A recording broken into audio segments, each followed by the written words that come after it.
ধরে রাখবা নড়ে না যেন।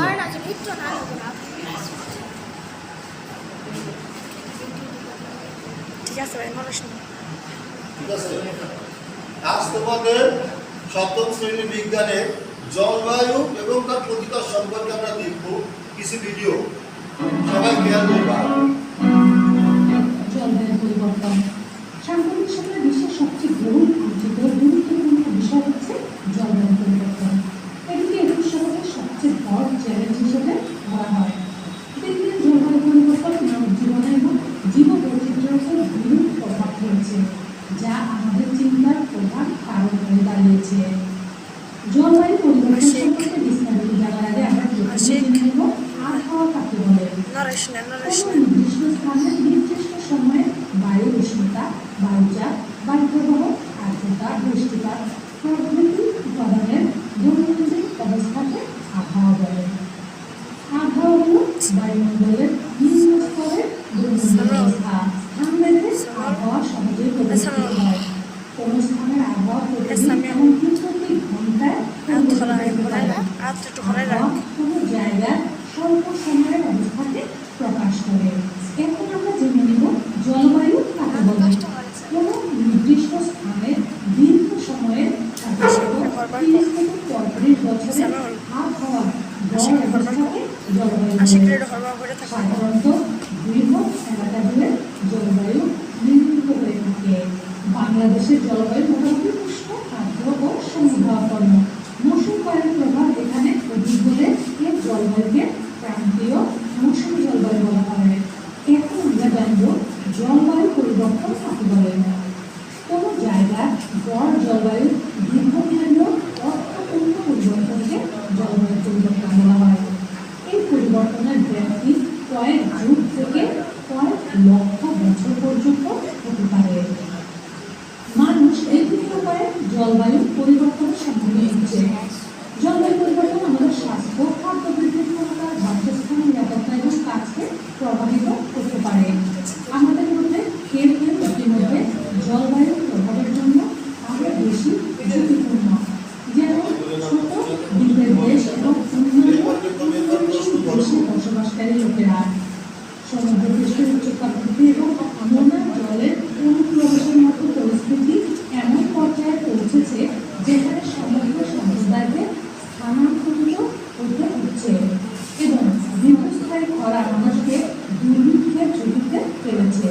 ভবিষ্যতে আবহাওয়া সংক্রান্ত ঘটনা দ্বারা বাস্তুচ্যুত মানুষের সংখ্যা বাড়বে বলে আশা করা হচ্ছে। এখন আমরা জলবায়ু পরিবর্তনের প্রধান কারণগুলো জেনে নেব। শক্তি উৎপাদন। জীবাশ্ম জ্বালানি জ্বালিয়ে বিদ্যুৎ এবং তাপ উৎপন্ন করার ফলে বিশ্বব্যাপী পরিবেশ ব্যাপকভাবে দূষিত হচ্ছে। বেশিরভাগ বিদ্যুৎ এখনো কয়লা, তেল বা গ্যাস পোড়ানোর মাধ্যমে উৎপন্ন হয়, যা কার্বন ডাইঅক্সাইড এবং নাইট্রাস অক্সাইড তৈরি করে শক্তিশালী গ্রিনহাউস গ্যাস, যা পৃথিবীকে চালু করে সূর্যের তাপকে আটকে রাখে। পণ্য উৎপাদন।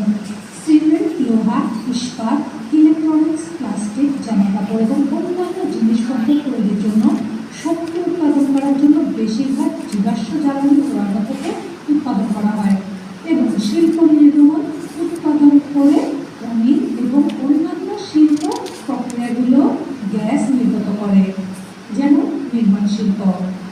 এছাড়া উৎপাদন প্রক্রিয়ায় ব্যবহৃত মেশিনগুলো প্রায়শই কয়লা, তেল বা গ্যাসে চলে এবং প্লাস্টিকের মতো কিছু উপাদান জীবাশ্ম জ্বালানি থেকে প্রাপ্ত রাসায়নিক পদার্থ থেকে তৈরি।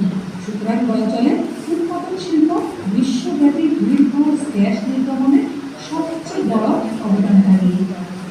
গাছ কাটা বা বন কাটা।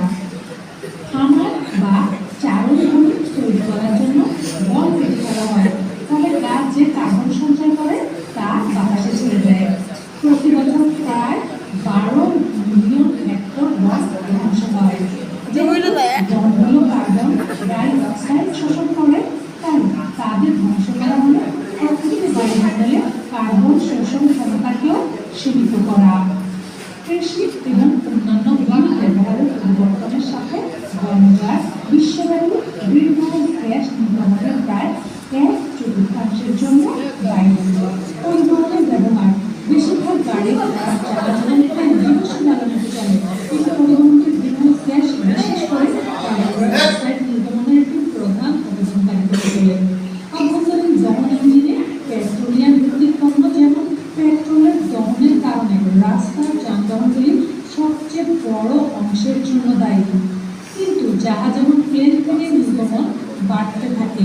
বৈশ্বিক শক্তি সম্পর্কিত কার্বন ডাই অক্সাইড নির্গমনের প্রায় 1/4 জন্য পরিবহন অ্যাকাউন্টে দায়ী। খাদ্য উৎপাদন উৎপাদনের ফলে বিভিন্ন উপায়ে কার্বন ডাই অক্সাইড গ্রিনহাউস গ্যাসের নির্গমন ঘটে, যার মধ্যে রয়েছে বনজার এবং কৃষি ও চারণের জন্য জমি পরিষ্কার করা, গরু ও ভেড়ার দ্বারা পরিবেশ দূষণ, ফসল ফলানোর জন্য সার এবং সার উৎপাদন ও ব্যবহার, এবং খামার সরঞ্জাম বা মাছ ধরা ও নৌকা চালানোর জন্য শক্তির ব্যবহার, যা সাধারণত জীবাশ্ম জ্বালানি দিয়ে করা হয়। এইসব খাদ্য উৎপাদনকে জলবায়ু পরিবর্তনে একটি প্রধান অবদানকারী করে গড়ে তোলে। পাওয়ারিং বিল্ডিং বা শক্তি প্রদান বিল্ডিং বিশ্বব্যাপী আবাসিক এবং বাণিজ্যিক ভবনগুলো সমস্ত বিদ্যুতের অর্ধেকেরও বেশি ব্যবহার করে তোলে। পাওয়ারিং বিল্ডিং বা শক্তি প্রদান বিল্ডিং বিশ্বব্যাপী আবাসিক এবং বাণিজ্যিক ভবনগুলো। স্যার ভিডিও বন্ধ করব?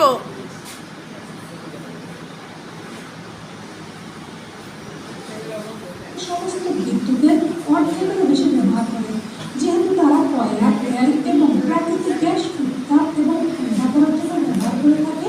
তারা উল্লেখযোগ্য পরিমাণ গ্রিন হাউস গ্যাস নির্গমন করে। গণভবন শীতল করার জন্য ক্রমবর্ধমান শক্তির চাহিদা, ক্রমবর্ধমান এয়ার কন্ডিশনার মালিকানা, সেই সাথে আরও যন্ত্রপাতি এবং সংযোজিত ডিভাইসের জন্য বর্ধিত বিদ্যুতের ব্যবহার সাম্প্রতিক বছরগুলোতে গ্রিন থেকে শক্তি সম্পর্কিত কার্বন ডাই অক্সাইড নির্গমন বৃদ্ধিতে অবদান রাখছে।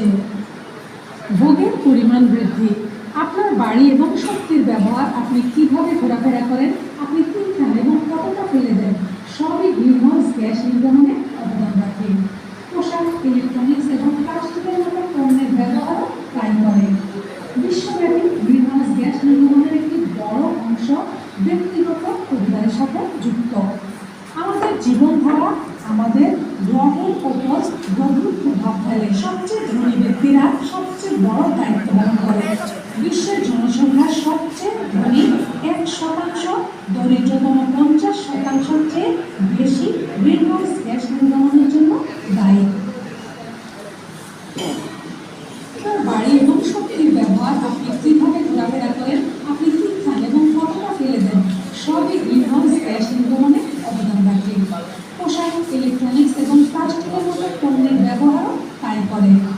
বিশ্বব্যাপী গ্রিনহাউস গ্যাস নির্গমনের একটি বড় অংশ ব্যক্তিগত পরিবারের সাথে যুক্ত। আমাদের জীবনধারা আমাদের গ্রহের ওপর গভীর প্রভাব ফেলে। সবচেয়ে ধনী ব্যক্তিরা সবচেয়ে অক্সিজেন, আর গাছ থেকে আমরা সেটি অনায়াসে পাই। বর্তমানে ক্রমবর্ধমানভাবে গাছ কাটার উৎসব চলছে, ফলে জীববৈচিত্র্য হুমকির পড়ছে। তাই আমাদের উচিত প্রতিনিয়ত গাছ লাগানো। বাড়ির চারদিকে, রাস্তার পাশে, রেল লাইনের দুধারে, শিক্ষা প্রতিষ্ঠানে গাছ লাগাতে হবে। বনাঞ্চল ধ্বংস করা যাবে না। 2. জীবাশ্ম জ্বালানির ব্যবহার কমানো। জীবাশ্ম জ্বালানি যেমন কয়লা, তেল এবং প্রাকৃতিক গ্যাসের ব্যবহার কমাতে হবে। এটি অত্যন্ত দূষণকারী, যা কার্বন ডাই অক্সাইড এবং মিথেনের মতো গ্রিনহাউস গ্যাস নির্গত করে, যা জলবায়ু পরিবর্তনে বিশেষ ভূমিকা পালন করে। 3. ইঞ্জিন চালিত গাড়ির ব্যবহার কমানো।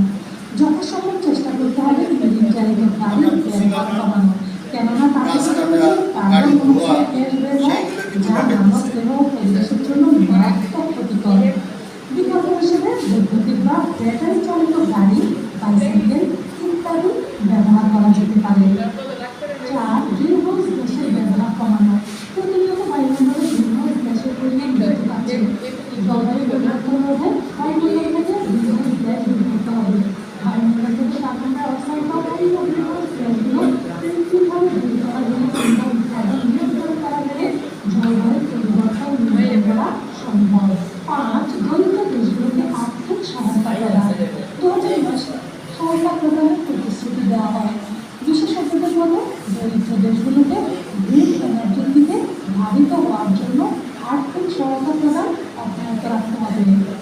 অত্যন্ত দুঃখের বিষয় এই যে আন্তর্জাতিক গবেষণা প্রতিষ্ঠান জার্মান ওয়াচে 2010 খ্রিস্টাব্দে প্রকাশিত অবস্থান করছে বাংলাদেশ।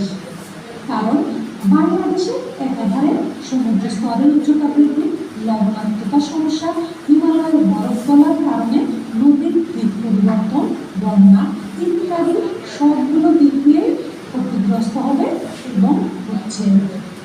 সুতরাং আমরা যদি এখন কার্যকর পদক্ষেপ গ্রহণ না করি তাহলে ভবিষ্যতে আমাদের জন্য কঠিন সময় অপেক্ষা করছে। আজ এই পর্যন্তই। আল্লাহ হাফেজ।